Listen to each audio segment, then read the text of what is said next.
I was meant to be new. I was meant to be beautiful. Welcome to Watch Mojo, and today we're looking at movie supervillain monologues that gave us an insight into their twisted minds and let their respective heroes know just how dangerous they could be. I chose my path, you chose the way of the hero. Number 10, Thanos, Avengers Infinity War. Run from it. Destiny arrives all the same. After a decade setting up the film adaptation of the Infinity Saga, the MCU leaned hard into the terror of Thanos in Avengers Infinity War. The hardest choices require the strongest wills. The Mad Titan is arguably the protagonist of the film, capping his lifelong effort to bring balance to the universe by eliminating half of all life. It's safe to say that Thanos is a villain who likes the sound of his own voice. Fashioning himself a philosophical warrior, he never wastes an opportunity to speechify. From the Guardians of the Galaxy to Doctor Strange and Tony, Thanos explains himself to virtually every hero he meets. When we faced extinction, I offered a solution. Genocide. But random, dispassionate, fair to rich and poor alike. They called me a madman. Still, few of his speeches match the opening monologue, a slow reveal introducing the audience to the sheer menace of the Mad Titan. Destiny arrives all the same. And now it's here. Or should I say, I am. Number 9, Bane, The Dark Knight Rises. Despite his muffled voice, no one cared who I was till I put on the mask. Chris Nolan's Bane is another villain who speechifies whenever possible. Fighting and then breaking the Batman, Bane explains to the Dark Knight exactly why he cannot win. And you betrayed us. When he takes the city hostage, Bane can't help but make a dramatic speech to the world. Gotham! Take control. Take control of your city. But his speech at Blackgate Prison gave us our best glimpse into the villain's psyche, even as he reads Gordon's confession, revealing that the city's long period of peace was built on a lie. Bane's voice drips with disdain. I praised the madman who tried to murder my own child, but I can no longer live with my lie. It is time to trust the people of Gotham with the truth, and it is time for me to resign. He sets these criminals upon the trapped people of Gotham. Disgusted by Gotham's hypocritical attempt to save itself, Bane sees the citizenry as no different than criminals they put away. You accept the resignation of all of these liars, of all the corrupt. Number 8, Ultron, Avengers Age of Ultron. Avengers Age of Ultron taught the world a lesson that programmers are now learning in real time as they develop AI. Where's your body? I am a program. I'm without form. This feels weird. We might not want to teach AI about humanity with the internet. The internet can represent the worst of who we are, and it immediately led Ultron to believe that we didn't deserve to live. How could you be worthy? You're all killers. The existential terror of gaining self-awareness and immediately absorbing the internet drove Ultron insane. You killed someone? Wouldn't have been my first call. But down in the real world, we're faced with ugly choices. Who sent you? I see a suit of armor around the world. Ultron. In the flesh. His madness comes out during one of his many speeches. I think a lot about meteors, the purity of them. It is, however, the moment when he explains his mad plan to Black Widow that we see just how much the internet broke his digital mind. The end. Start again. The world made clean for the new man to rebuild. He is seething with contempt for humanity and wants to destroy us in the most expeditious way possible. Boom. The end. Number 7, Green Goblin, Spider-Man. You and I are not so different. The Green Goblin from Sam Raimi's Spider-Man film is, in many ways, the perfect supervillain. His journey is the mirror image of Peter's, broken by mad science instead of being uplifted. While Peter's spider bite gave the teenager powers that made him a hero, Norman's serum gave the billionaire powers and drove him mad. Your little accident in the laboratory. Performance enhancers. Bingo. Me. your greatest creation. The Goblin sees this parallel and, when they meet, offers the hero a chance to join forces. I could squash you like a bug right now, but I'm offering you a choice. Join me. Imagine what we could accomplish together. While it isn't exactly a good faith offer, in some ways, it feels like a broken creature reaching out for connection. The one thing they love more than a hero is to see a hero fail, fall, die trying. In spite of everything you've done for them, eventually they will hate you. Peter's rejection fully breaks the Goblin. The resultant rage and resentment were such a toxic and potent brew, it would drive the Goblin to more terrible crimes in a whole other universe. It's time to die! Number 6, the Riddler, the Batman. You wake up screaming with rats, chewing your fingers.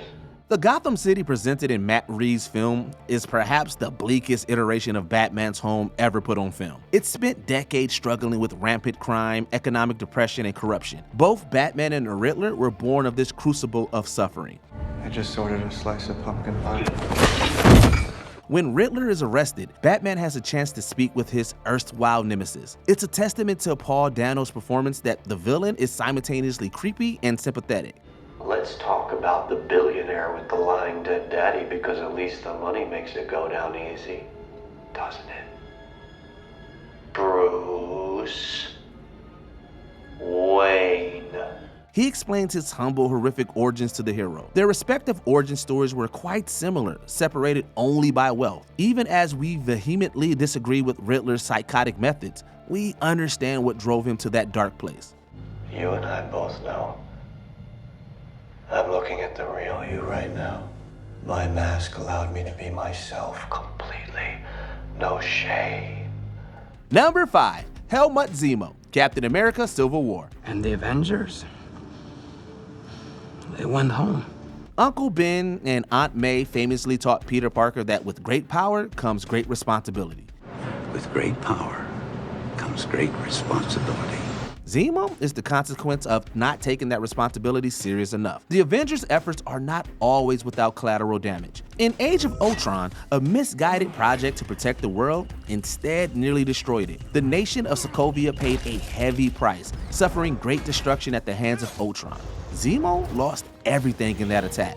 He blamed the Avengers and dedicated his life to setting them against one another. Vengeance has consumed you. He explains his plan and motivation to T'Challa, apologizing to the king for killing his father. The irony of this collateral damage to his plan seems to be utterly lost on the villain. If I could get them to kill each other.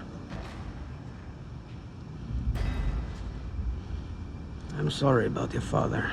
Number 4, Syndrome, The Incredibles. You gotta admit, this is cool! Almost in anticipation of 2 decades of superhero films, The Incredibles was a self-aware, semi-satirical entry in the genre. As with many of the best supervillains, Syndrome exists as a consequence of the hero's actions. Well, not every superhero has powers, you know. You can be super without them. I invented these. I can fly. Can you fly? Fly home, buddy.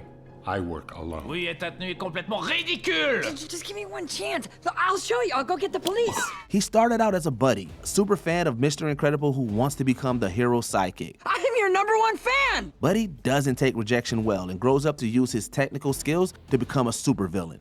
Take this one home and make sure his mom knows what he's been doing. I can help you. You're making a mistake. His deranged dreams of revenge are achieved, and he explains his plan to his former idol. I'll give them heroics. I'll give them the most spectacular heroics anyone's ever seen. And when I'm old and I've had my fun, I'll sell my inventions so that everyone can be superheroes. Everyone can be super.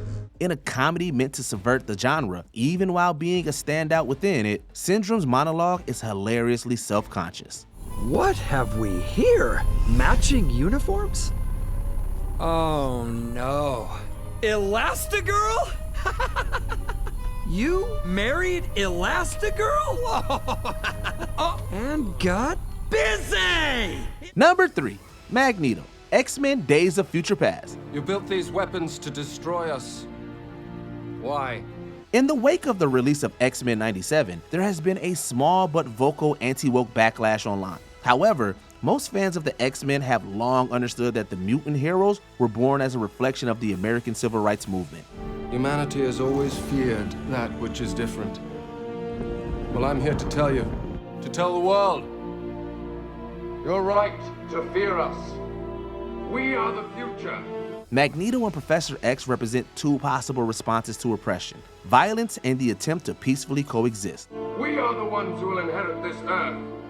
And anyone who stands in our way will suffer the same fate as these men you see before you. Both in the comics and the movies, their respective ideologies. When confronted with the plan for mutant genocide, the Sentinels, Magneto attacks the president and gives an epic speech. Let this be a warning to the world.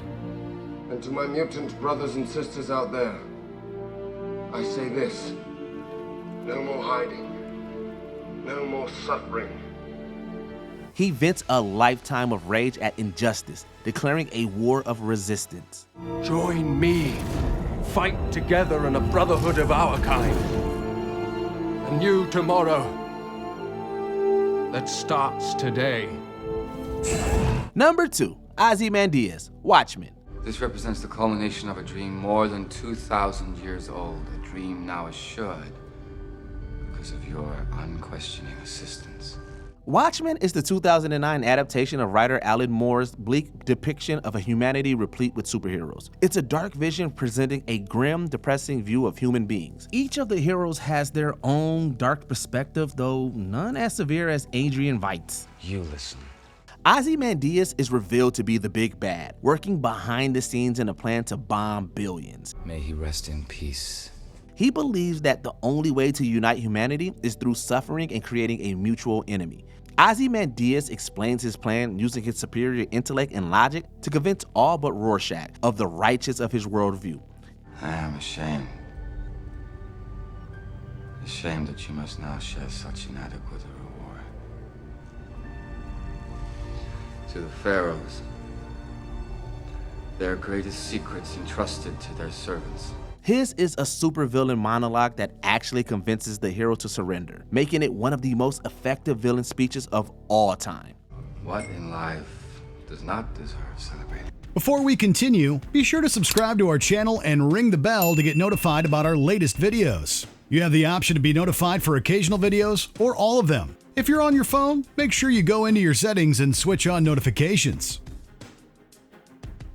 Number 1, The Joker, The Dark Knight. We made it. The sheer number of classic Joker moments in The Dark Knight is a testament to both Christopher Nolan and Heath Ledger. I know why you're afraid to go out at night. The Batman. His first speech to the mob, complete with his magic pencil trick, sets him apart from the city's criminal underclass. His interrogation scene with Batman gives us a glimpse into the workings of an insane mind. Why do you want to kill me? I don't want to kill you. What would I do without you? Go back to ripping off mob dealers? No, you complete me. Later, when he speaks to Harvey at the hospital, his subtle manipulations give birth to the villain Two-Face. But it's his first meeting with Batman while crashing Bruce's fundraiser that stands apart to the quintessential Joker monologue. You know, you remind me of my father. I hated my father.